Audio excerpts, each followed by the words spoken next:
মালদার মানিকচকে ভয়াবহ নদী ভাঙনের ছবি। শনিবার মানিকচকের গঙ্গাঘাট এবং নারায়ণপুর এলাকায় ভাঙন পরিস্থিতি পরিদর্শন করতে সেখানে পৌঁছলেন মানিকচকের প্রাক্তন কংগ্রেস বিধায়ক তথা জেলা কংগ্রেসের সহ সভাপতি মোত্তাকিন আলম।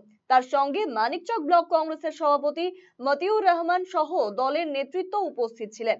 ভাঙন কবলিত বিভিন্ন এলাকা পরিদর্শন করেন তারা। ভাঙন কবলিত এলাকা পরিদর্শন করে কেন্দ্র এবং রাজ্য সরকারের বিরুদ্ধে একাধিক অভিযোগে সরব হন কংগ্রেস নেতৃত্ব।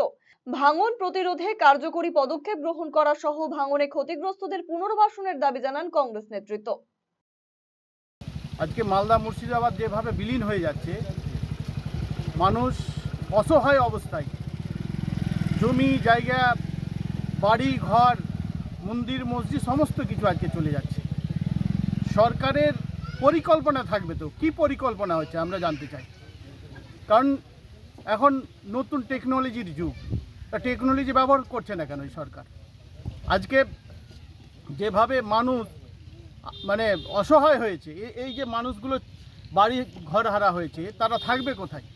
এদের তো পুনর্বাসনের দরকার আছে।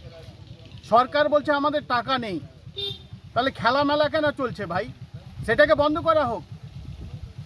কোটি কোটি টাকা ওই খেলা মেলাতে চলে যাচ্ছে, আর সরকার এদের কথা একবারও ভাবছে না।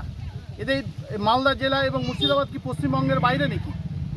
কেন্দ্রীয় সরকারও তাই, তারা আজকে ভাবছে না এই মানুষগুলোর কথায়, মানুষগুলো অসহায়ের যে অবস্থায় আছে। আমরা দাবি করছি রাজ্য সরকার এবং কেন্দ্রীয় সরকারের কাছে, এই মানুষগুলোর পাশে দাঁড়ান এবং এই নদীর ভাঙন প্রতিরোধ করার একটা ব্যবস্থা করুন। এটা আমরা বারবার করে বলে আসছি, আজকেও আপনাদের মাধ্যমে বলছি।